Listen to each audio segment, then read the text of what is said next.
नमस्कार दोस्तों। आइए आज बात करते हैं मधुमेह या डायबिटीज़ मेलाइटस के बारे में। डायबिटीज़ मेटाबॉलिक विकारों का एक समूह है जिसमें शरीर में शर्करा या ग्लूकोज की मात्रा बहुत अधिक बढ़ जाती है। डायबिटीज़ एक ग्रीक वर्ड है जिसका अर्थ होता है बहना और मेलिटस का मतलब होता है मीठा। इस बीमारी में इंसुलिन नामक एक हार्मोन की कमी हो जाती है और यह जो इंसुलिन नामक हार्मोन होता है अग्न्याशय या पैनक्रियास नामक ग्रंथि से निकलती है जो कि पेट के पीछे स्थित होता है। इंसुलिन की कमी की वजह से हमारे शरीर में ग्लूकोज का मेटाबॉलिज्म गड़बड़ा जाता है, क्योंकि ये जो इंसुलिन होता है वह शरीर में कोशिकाओं को ऊर्जा के लिए ग्लूकोज के उपयोग करने में सहायता करता है। मधुमेह जो है मुख्यतः 3 तरह के होते हैं।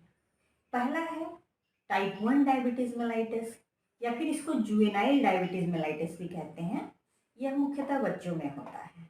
दूसरा है टाइप 2 डायबिटीज़ मेलाइटिस, इसको एडल्ट ऑनसेट या फिर मैच्योरिटी ऑनसेट डायबिटीज़ मेलाइटिस भी कहते हैं। और तीसरा है जेस्टेशनल डायबिटीज़ मेलाइटिस या फिर गर्भकालीन डायबिटीज़ भी इसको बोलते हैं। टाइप 1 डायबिटीज़ मेलाइटिस या जुवेनाइल डायबिटीज़ मेलाइटिस जो है वो इंसुलिन डिपेंडेंट होता है और इसमें क्या होता है हमारे शरीर की प्रतिरक्षा प्रणाली की वजह से या ऑटो इम्यून की वजह से पैनक्रियाज जो है वो क्षतिग्रस्त हो जाता है, जिससे इंसुलिन कम स्रावित होता है। यह मुख्यतः युवा लोगों में पाया जाता है और इनकी संख्या कम होती है। टाइप 2 डायबिटीज़ मेलाइटिस या मैच्योरिटी ऑनसेट जो डायबिटीज़ मेलाइटिस होता है यह इंसुलिन डिपेंडेंट होता है। इसमें क्या होता है कि हमारा शरीर में जो अग्न्याशय होता है वो इंसुलिन स्रावित कर सकता है, इसमें से इंसुलिन निकल सकते हैं, लेकिन जो हमारे शरीर की कोशिकाएं होती हैं वो इंसुलिन का सही तरह से उपयोग नहीं कर पाती हैं, मतलब कि रेसिस्टेंस डेवलप हो जाता है शरीर में।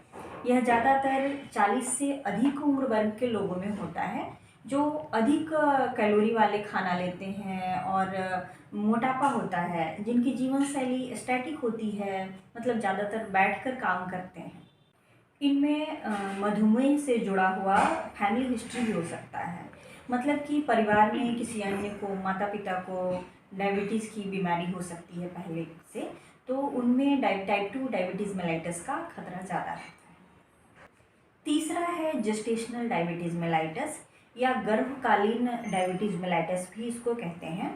इसमें गर्भधारण के पूर्व डायबिटीज़ नहीं होता, लेकिन गर्भधारण के कुछ समय बाद डायबिटीज हो सकता है। इसमें इंसुलिन तो स्रावित होता है अग्न्याशय से, लेकिन होता क्या है कि रिसेप्टर्स की संवेदनशीलता कम हो जाती है, जिससे शरीर में ग्लूकोज की मात्रा बढ़ जाती है। यह गर्भाधारण खत्म हो जाने के बाद, यानी कि बच्चे की डिलीवरी के बाद सामान्यतः ठीक हो जाता है, लेकिन अगर ठीक नहीं हुआ तो यह बाद में टाइप 2 डायबिटीज़ मेलाइटिस का कारण बन सकता है। दोस्तों आइए जानते हैं मधुमेह के लक्षण क्या क्या हैं। मुख्यतः 3 तरह के लक्षण सब में पाए जाते हैं, जैसे कि polydipsia, polyphagia and polyuria. Polydipsia यानी अत्यधिक प्यास लगना, बार बार प्यास लगती है इसमें, और पॉलीफेजिया भूख भी बहुत लगती है, और पॉलीयूरिया यानी पेशाब बार बार लगना, रात को भी 2-3 बार पेशाब करने जाना पड़ सकता है। थकान, कमजोरी और ऊर्जा की कमी महसूस होना, वजन का कम होना, मुख्य रूप से टाइप 1 डायबिटीज़ मेलाइटिस में बार बार ओरल थ्रश हो जाना या फिर मुंह में छाले पड़ना, दृष्टि का धुंधला होना, बार बार संक्रमण का हो जाना यानी इन्फेक्शन, मेनली जो स्किन इन्फेक्शंस हैं वो, अगर कहीं कट छट जाता है तो बहुत देर से हील होता है, उसके हीलिंग में परेशानी होती है डायबिटीज़ की अवस्था में। मधुमेह या डायबिटीज़ के डायग्नोसिस के लिए मुख्य रूप से 2 तरह के जांच किए जाते हैं। एक होता है ब्लड ग्लूकोज लेवल और दूसरा होता है ग्लाइकेटेड हीमोग्लोबिन या HbA1c। ब्लड ग्लूकोज लेवल का जांच 2 समय किया जाता है मुख्य रूप से। एक होता है फास्टिंग यानी उपवास के समय सवेरे, और दूसरा खाना खाने के बाद, जिसको पोस्ट प्रैंडियल भी बोलते हैं, खाना खाने के 2 घंटे के बाद किया जाता है। जिन व्यक्तियों में फास्टिंग ग्लूकोज लेवल 126 मिलीग्राम पर डेसीलीटर या फिर इससे ज़्यादा होता है, तथा पोस्ट प्रैंडियल यानी खाना खाने के बाद का ग्लूकोज लेवल जो होता है वह 200 मिलीग्राम पर डेसीलीटर से ज़्यादा हो, और ग्लाइकेटेड हीमोग्लोबिन यानी HbA1c 6.5 के बराबर या फिर इससे ज़्यादा हो, तो हम उन लोगों को डायबिटीज़ की श्रेणी में रखते हैं।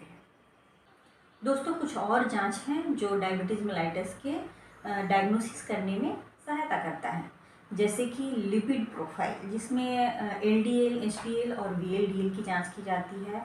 दूसरा है किडनी फंक्शन टेस्ट। तीसरा है TFT यानी कि थायराइड फंक्शन टेस्ट, और LFT यानी लीवर फंक्शन टेस्ट। दोस्तों, अब आपके मन में सवाल उठ रहे होंगे, क्या डायबिटीज़ का इलाज पूर्ण रूप से संभव है? मैं कहूँगी नहीं, अब तक तो नहीं, लेकिन संतुलित आहार, नियमित व्यायाम और दवाओं से इसे नियंत्रित अवश्य किया जा सकता है। इसके नियंत्रण और अच्छे प्रबंधन से डायबिटीज़ वाले लोग बहुत ही एक सामान्य जीवन जीते हैं और उन्हें कोई परेशानी नहीं होती। इसके प्रमुख कारकों जैसे कि high blood sugar, high blood cholesterol and high blood pressure को नियंत्रित किया जाता है। एक नियमित व्यायाम के साथ साथ एक स्वस्थ और संतुलित आहार भी डायबिटीज़ मेलाइटस के मरीजों को आवश्यक है। दोस्तों, अगर किसी को डायबिटीज़ या मधुमेह हो गया है तो घबराएं बिल्कुल नहीं। हमें बस ध्यान रखना है कि इसका मैनेजमेंट कैसे करना है, इसको कैसे प्रबंधन किया जा सकता है। सबसे पहले हमें ध्यान रखना है कि हमारा वज़न ना अधिक हो और ना कम हो बहुत ज़्यादा, ताकि एक आदर्श वज़न हम मेंटेन कर सकें। और दूसरा, हमारे शरीर में ग्लूकोज की मात्रा बहुत अधिक ना हो, और तथा जो पेशाब हमारा होता है उसमें पेशाब में ग्लूकोज की मात्रा अधिक ना हो। इसके लिए हमें कुछ उपाय करने होते हैं, जैसे कि नियमित रूप से अच्छा भोजन करें। अच्छा भोजन का मतलब संतुलित आहार, यानी कि उसमें भोजन के सारे अवयव मौजूद हो। एक बार में बहुत ज़्यादा खाना ना खाएं।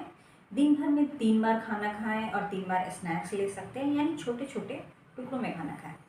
और खाने में वैसे खाद्य पदार्थ लें जिसमें फाइबर या रुक्षांश की मात्रा ज़्यादा हो, जैसे साबुत अनाज, फल और सब्जियां।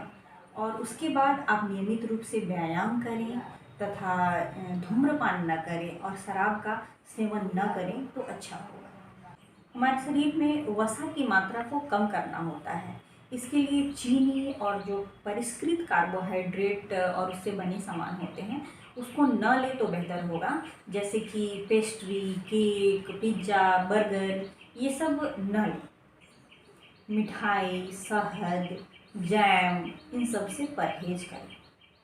दोस्तों, आइए जानते हैं कि डायबिटीज़ को कंट्रोल करने के लिए कौन कौन सी दवा ली जाती हैं।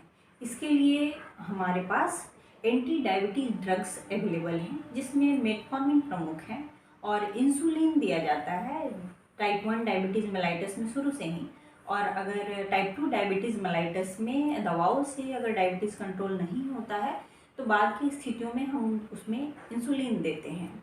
और अगर डायबिटीज़ के साथ साथ शरीर में और भी बीमारियां हैं तो उनका इलाज किया जाता है।